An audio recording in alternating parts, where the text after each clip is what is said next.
Da-da-da! What's my good cheer? Welcome, everybody. Let's give YouTube a couple of minutes, get those notifications up, let people know I've gone live. And in the meantime, if you've never met me before, hi, I'm Cindy. I explore the inside and the outside. Today, I was really about the inside, but not the inside. We're just like talking projects around the house. I couldn't help myself. I said last year that I was not allowed to start packing until 2 weeks before my trip. I'm like 4 days earlier. So it's almost like 3 weeks. Again, I couldn't help myself. I just want to make sure that I can compact everything down to the minimal, right? I don't have one of those great big luxury cars that I've been so spoiled to have in the past few years. But at the same time, I am spoiled enough to even have a vehicle this year. I have no idea how I'm making this trip happen, but I'm making this trip happen. I am all packed. I have got a list on my fridge of things not to forget. I have been able to compact not all the gear because this year I am taking my pop-up tent. I have an amazing pop-up tent. It takes me like 3 minutes to set it up. I'm taking a pop-up tent with me this year. And if you guys haven't hung out with me for any of my September trips, it's when I get out on the road and I try to take in a few provincial parks. Um, it has been really amazing to have these great big monster trucks. I am an RV girl, but I have been renting these big luxury vehicles, and they've been costing me an arm and a leg. But I have been able to save money by setting them up like a little RV in the back. And it has worked out really good for me in doing that. But as I mature, right, I want to make sure that I am comfortable, that when I take these trips that I am not fighting rain. A couple of times I have gone out and had to put in awnings out my windows to make sure that it doesn't pour in on me. Sometimes I struggle because I lose things under the seats and stuff. And if there isn't a lot of elbow room when I set the vehicles up. And you would think if I rent these great big, I'm talking big. Last year I had the Infinity, and that is a big SUV. That's like a bus in itself. And even that one, I felt a little bit constrained because I've got my big Rubbermaid containers full of my gear all running along one side of me. Then I have my couch cushions that are my bed on another part. And then, I've got things set up, but I do lose track of things. So this year I thought, you know what? Let's try the pop-up tent again. Let's see if we can get it up back and running. I left it out at a Christmas tree farm for the entire winter. And if you don't know, I'm from Winnipeg, Manitoba. We get to like minus 40, minus 50, right? 6 feet of snow. And I went out there and I did I was building a fort out there. If you haven't seen that series, it's called Surviving Cindy. You can find it on my main channel. I explore the inside and the outside. I love Mother Nature. I love being outdoors. I started my brand exploring abandoned farms, abandoned houses. I think I was the oldest oldest urban explorer out there at the time. And then I just kind of pivoted, in looking for ways to keep my YouTube channel going. I love being a YouTube creator. I still love being a YouTube creator. Even tonight, I was spending time seeing if I could get myself a good camera For the most part, I film all my outdoor adventures with my phone. Of course, I have an amazing phone. It's the Google Pixel, and I can do 4K with my phone. But I've never really had a really nice camera. I've had nice camcorders, right? I like the camcorders, working with the camcorders, but I look for camcorders and I can't get a good 4K camcorder without paying a few dollars. But I can get the Mark III, and I can get it for like $300. And I've got a ton of things posted, listed on Marketplace in raising the funds that I still need to go on this trip. The car is taken care of. I think the gas is taken care of. I've got a lot of the groceries already taken care of. But of course, I'll probably spend another 30 or $40 on groceries on things that I need for my trip. But there's coffees for the road. I'm going digging for crystals. I'm going to need some pocket change for that. And if I pick up a camera, right, that's another few $100s. I have lots of things listed, and that possibility that I could rake in enough to get that camera and do my trip. And wouldn't that really make me feel good, in that movement forward, right? I'm not setting it as a goal. I am looking at the possibilities. But then again, sometimes all I have to do is take a look up in my lap. And that's the truth. And that's what happened with this trip this year. I shouldn't have been able to go on this trip. It's just the way things worked out. Um, and again, it was kind of a little bit of miracle, if you want to put it that way, because my sister was so sick. There was recovery time, and she's just rocking that recovery right now. She flew through that operation she had to have, and that was like a really serious operation. And then at the same time, in this moment, I don't have a job that puts the roof over my head. And so I have been dipping into that kitty that I've been saving for a car. And I've been dipping into that kitty periodically to help me pay the house bills and stuff to keep this house going. I want to see if I can say, technically, I retired early. I don't mind. I don't consider it work in what I'm doing here as being a YouTube creator, but it's not putting the roof over my head at the moment.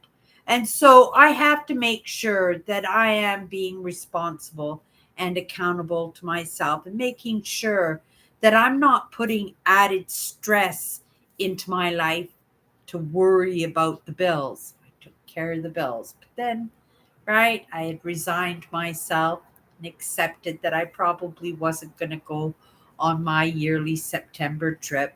And I've been doing these camping trips now consistently every single year for at least 25 years.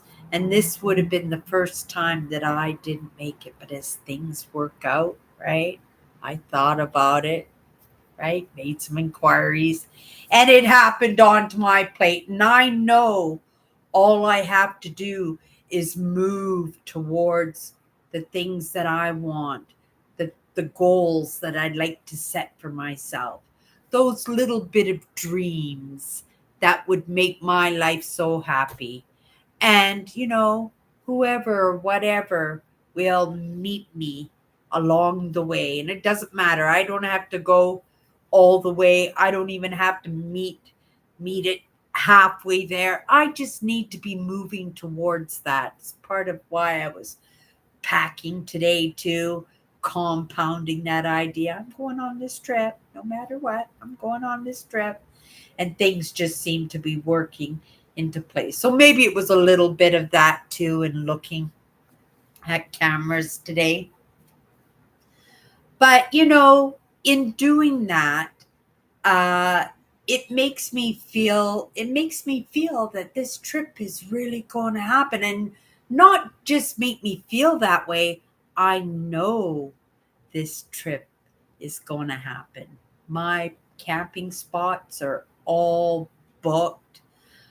I had a strange experience in booking my trips um, to the parks because it's so late in the seasons. Because in Northern Ontario, especially here in Manitoba for sure, but in Northern Ontario, they close the parks for the winter. They'll keep the southern parks open for the cross country skiers and the downhill skiers, and right, but they won't do that up north. It's just not a safe thing to do because we do get so cold, and it doesn't make sense to keep those trails cleared, right? Because it does, government is looking, right? Even in the parks, they're looking to save money. They run a lot of their programs and a lot of their facilities through donations. And if I ever get that opportunity to be that philanthropist that I have always dreamed to be, even since I was a little kid, right? When I first happened on to the story of Andrew Carnegie, we had a public library that was donated, or the funds were donated by him. The city came up with the spot, but it happened that the spot they built the library on happens to be one of the very worst neighborhoods in all of Canada, not just in Vancouver where I grew up, but in all of Canada, in East Vancouver. And they're trying to protect it. They got scaffolding and barriers up and stuff, but they're using it right now as a place where people can go and, right, do their needles and stuff in a safe environment. I don't know, right? These programs, they're working. They say these programs are working, but when you look at the situation, and I do on periodically go onto YouTube and I check out videos of the homeless and the people are having, fentanyl is a big problem in East Vancouver, and homelessness is prevalent all over the country now, but especially in East Vancouver. And yeah, that it's smack dab. I'm not going to say in the middle, right at the beginning of Hastings there in Main Street, and they're doing their very best to take care of that building. But I tell you, if I ever have that opportunity to be a philanthropist, I would put some serious money not only into the building, because there's no point, because it's in such a bad neighborhood. So whatever money you put into it, it will be destroyed and vandalized really shortly. But I think that money would be suited maybe to find better solutions, because being in that neighborhood also, it deters in tourism, and tourism is really, really important, especially in Vancouver. It's the most expensive place, I do believe, in Canada to live in. I was born in Vancouver. I moved to here to Winnipeg, Manitoba when I was 18 years old, and it was one of the best decisions I ever could have made, right?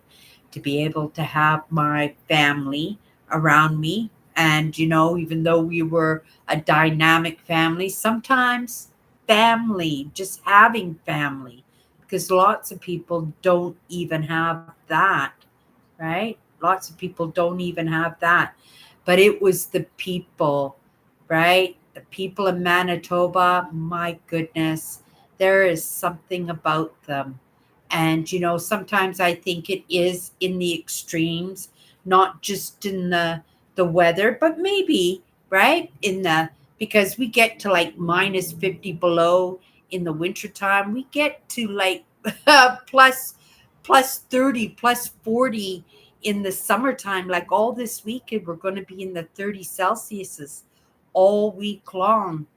But if you have an emergency, if you get uh, stopped on the road and your car breaks down, or you're out on those trails in the middle of winter, right? Everybody and anyone would stop to assist you. It's happened to me so many times where because I was the queen of beaters when it came to cars. I was well into my 40s, I think, before I got my first new vehicle.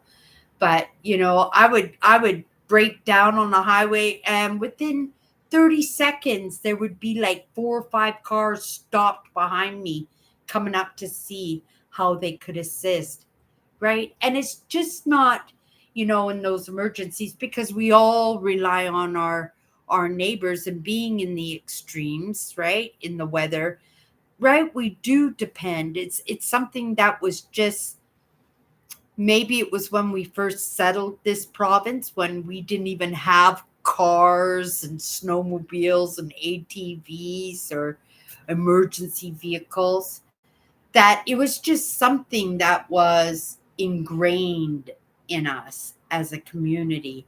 And it's carried on even into the 20th century now. And it's something that is very special about Manitoba.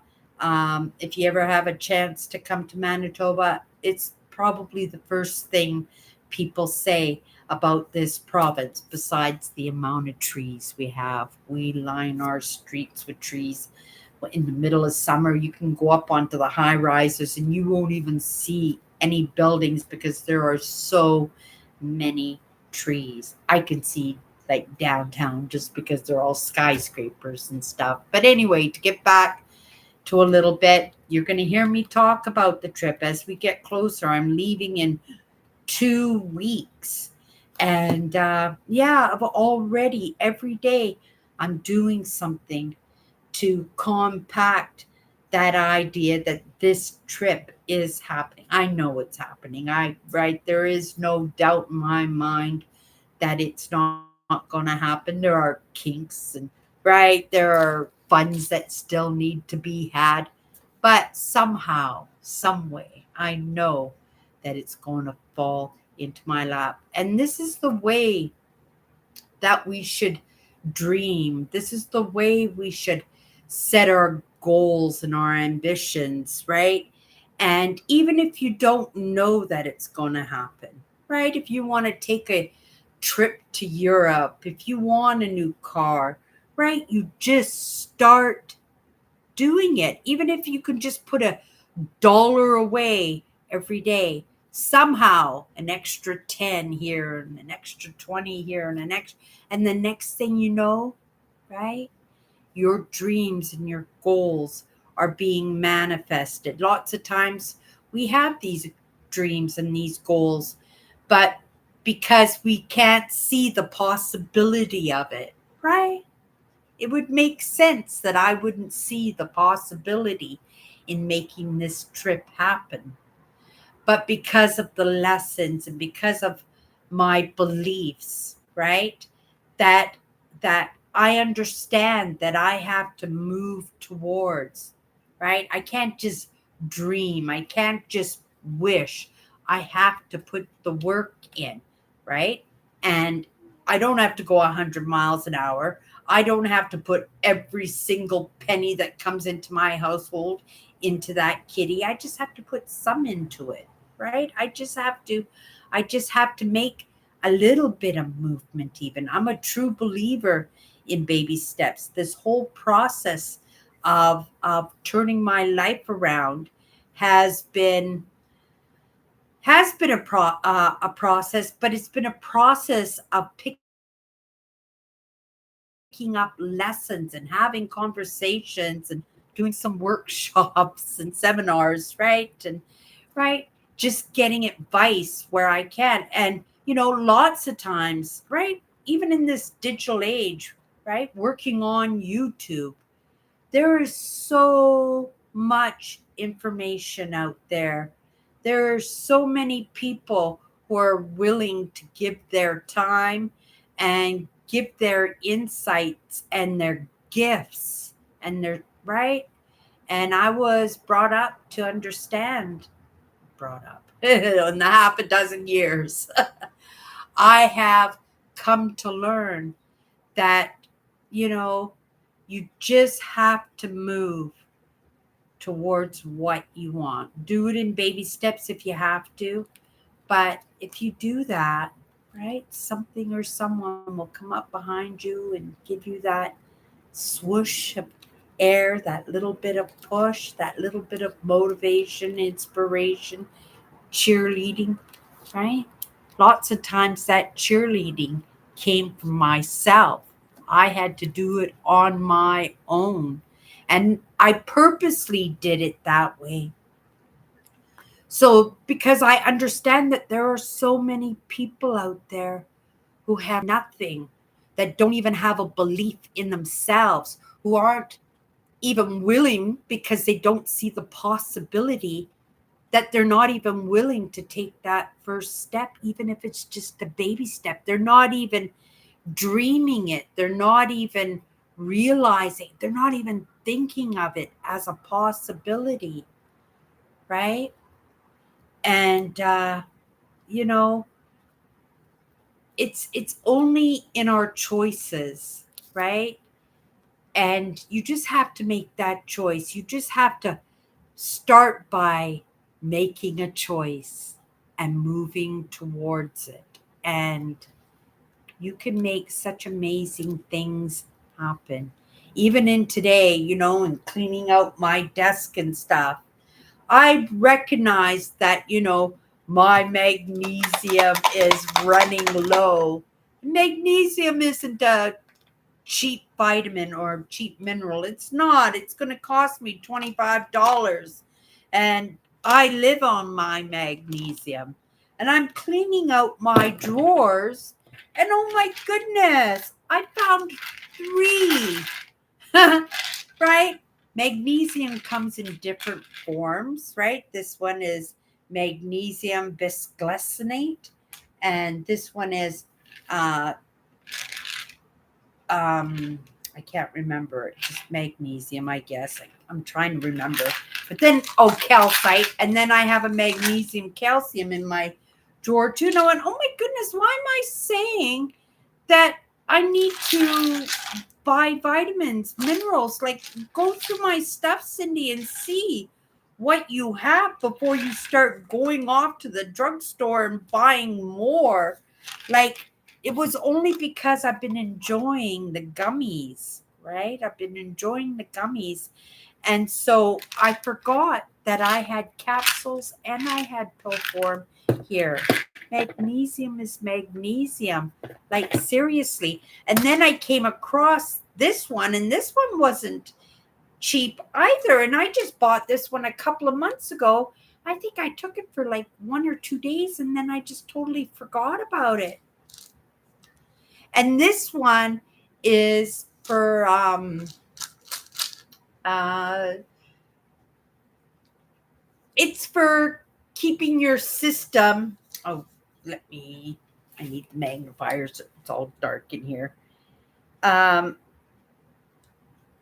it's for your metabolism. It's alkaline. That's what I was going to say. It's to keep you alkaline, right? Because I'm a very acidic person, and especially when I'm taking all these vitamins. Like, I was thinking, oh my goodness, before I did my live show, I should take a Rolay, because I know I'm going to have heartburn from all the vitamins. Because as soon as I got all the vitamins out, I got super excited about them and I went, oh my goodness. And I took all my vitamins and minerals, and right, and this is the routine that I'm going to have, right? I'm moving towards my realizations, my dreams, my goals, right? My stick with the bag at the end. But wouldn't it be amazing if I was in really good shape, right? Really good shape.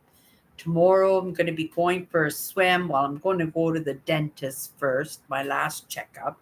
I'm going to go to the dentist, and then I'm going to go for a swim. Then I'm going to go visit my sister who just got out of the hospital. I had prepped all the ingredients to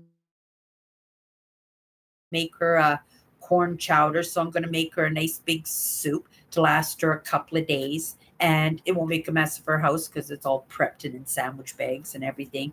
And then I'm just going to come home and I'm going to just get right back into working on my trip. The next thing I got to do is every year is I have a binder, right? And in this binder, I have uh,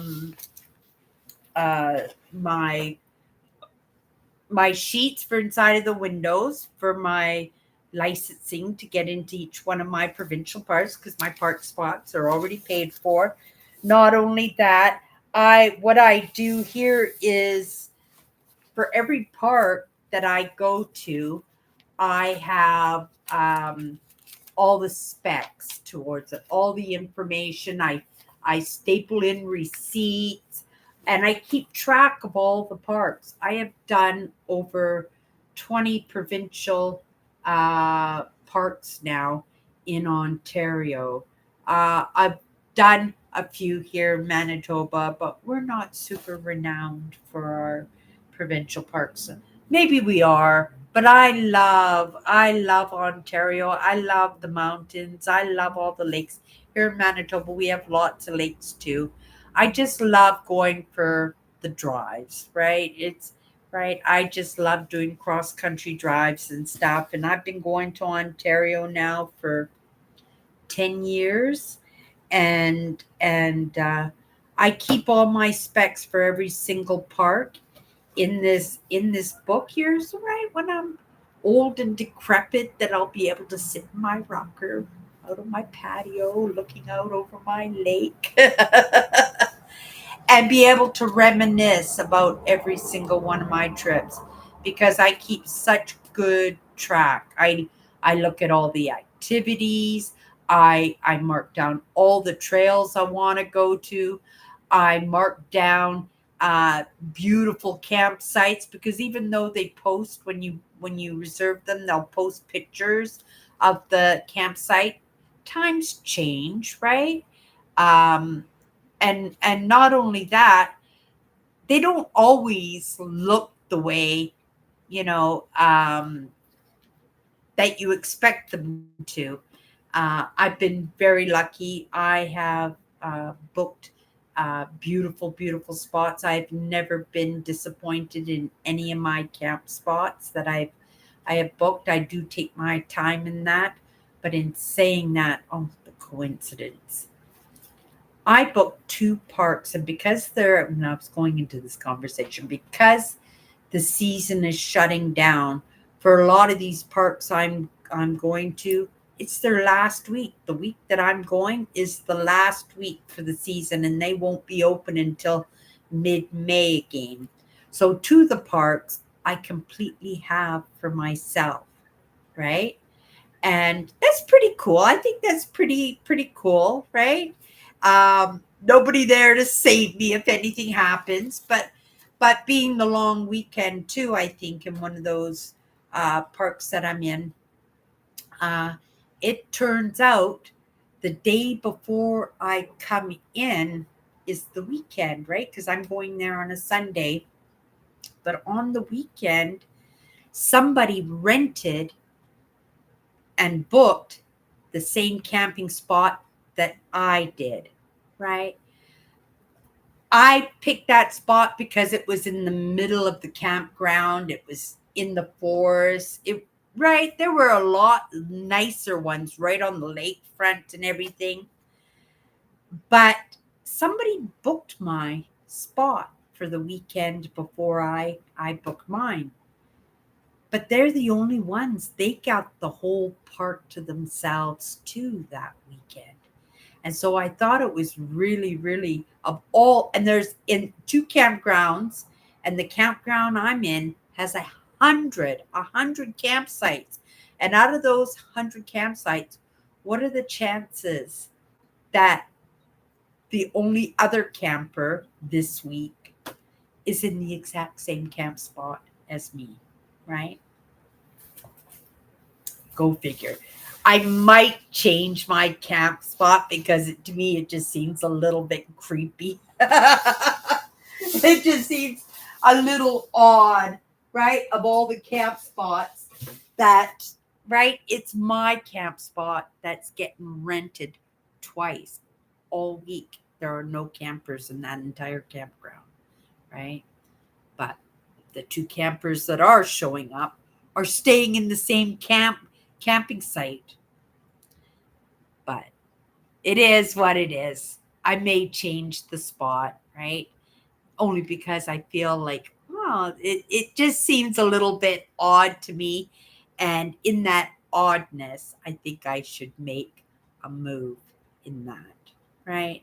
And what if they don't clean the camping spot nicely, right? And there's no camp um, rangers because it is the last week. I'm sure there will be because they're getting ready for closing down the park for the season, but I just found I just found that odd. But it is what it is, right? I find a lot of things. I catch these things, right, all the time. I look at the site calendars to see what's being booked, and I take a lot of time in picking my spots and everything and detailing it for my future reminiscence. Okay, you guys, we're just going to pick a card today. Have a sip of my coffee first. Mm, I make a good cup of coffee.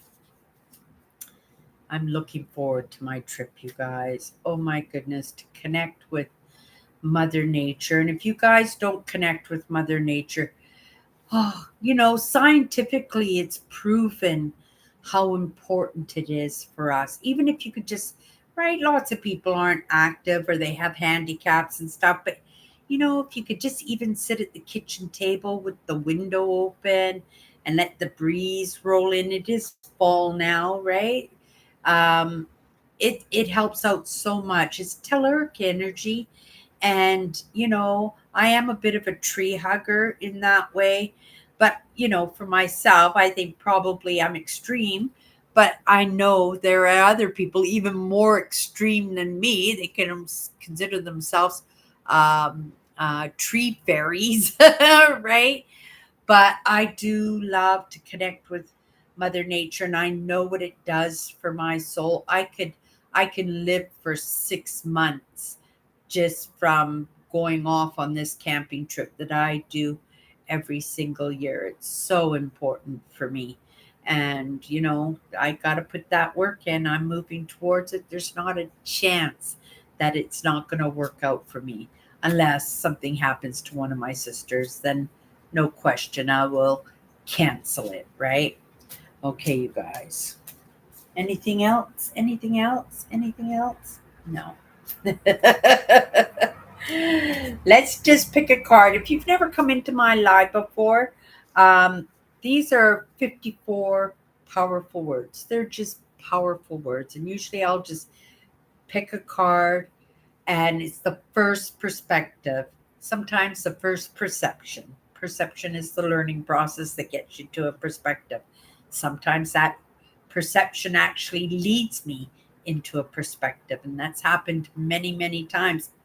It took me an over a year to do these cards, but each word I worked with, and I came in here on my live show every single night with a different perspective on that word, right? And I have to work with these cards. And in working with the cards, right, I get better in reading them. I get better in trusting myself that, right, I can come up with a great perception or a great story, a great experience, or a great perspective, right? Okay, you guys. Or not. They haven't failed me yet, right? Some I do better than others, but it is in the practicing, right? It's in the repetitiveness, and it's always showing up, and in the consistency that, we finally get things down packed, that we finally realize our dream, right? My dream is to have these printed, my own deck of cards. For me, I think this is a perfect size for my cards. They are 2 inches by 4 inches, and they are 5 centimeters by 10 centimeters, right? So yeah, I'd love to put these into production for sure. Okay, you guys, here we go. This card here. Hi! You guys are not going to believe the word we got tonight. You're just not going to believe it. We got the word perception. Is that not crazy? Perception is the learning process to get to a perspective, right? A perspective is the belief, it's your solidness, it's something that you can't be pushed off of that pedestal. You cannot be told otherwise. You cannot be swayed. We should always be willing to be uh, taught, willing to bring on new perspectives. Lots of times people live their perceptions as perspectives, right? Sometimes it's a cultural idea, sometimes it's a religious or political idea, sometimes it's just something that we just grew up in our traditions, and your mom or dad said, because I said so, because I told you so, and you've taken it on as the truth when it really isn't a truth. Now go back to it, right? Perception is the learning process to a perspective. So we should always be in perceptions. Uh, Perspectives, right? I have a few. Those are my beliefs. Those are my boundaries. Those are my ride or dies. This is the truth for me, right? But even in those, I have to be willing to be course corrected, right? We should all be willing to be course corrected in our beliefs. For sure, we should be, because so many people, even in this process of the past half a dozen years or so, my ideas have changed many so many times. And one of those lessons in being willing to be taught otherwise, be willing to be course corrected in my ideas, even in my actions. Oh, right? There's a big one. Being course corrected in our actions, because lots of times our actions are based on perceptions and not perspectives, right? um, and sometimes, like I said, these these perspectives that we have, we call them and we realize them as perspectives, and they not really. I wish in this moment if I could have a good example of one, maybe in the case of my own experience. Oh my goodness. The first thing that came to my mind on that is I used to be an agnostic, right? I was never brave enough to say, there is no God. I don't believe in anything. I was never that brave. I always thought, well, maybe there'll be a lightning bolt that comes down and cracks through my head or something if I should ever say something like that. But I always felt, because there were so many little miracles, little things that I couldn't understand, right? Like this trip that's happening. We talked about it a little bit yesterday, that shouldn't be happening, right? That I had no idea that I had put that much money away in my kitty, that I was able to get the things that I needed to do done and still have enough to possibly put this trip together, right? And so things like that have been happening my entire life, when I right there's no possibility. And then all of a sudden, right, something drops in your lap and you go, how did that happen? Like my magnesium tonight, finding all that magnesium when I'm thinking, oh my goodness, now I've got to part with $25 to go pick up some magnesium because I need my magnesium. Right? Magnesium stuff too. It's a really, really good one too. And if you guys take magnesium, you know it'll give you the runs if you take too much magnesium. And this one is really easy on the system. If you're not that one, I'm sorry. This one here. This is a good one. The other ones I'm going to use too. Magnesium is magnesium, right? But yeah, this one here, and you take a couple of those a day, and it is so good for you, right? But I thought for sure it was right? I had that idea that I didn't have any magnesium, but, right, I was proven wrong in that. Not a very good analogy, but, perception is the learning process to a perspective. Now I know to check my vitamin drawer. I have a whole drawer that's just for vitamins. Check my vitamin drawer before I start driving myself crazy and figuring out my budget so I can squeeze in some magnesium, right? We should always be willing to change. We should always be willing to have a new perspective, to be course corrected in what we're doing, right? Okay, you guys, that's my good cheer. We'll see you tomorrow.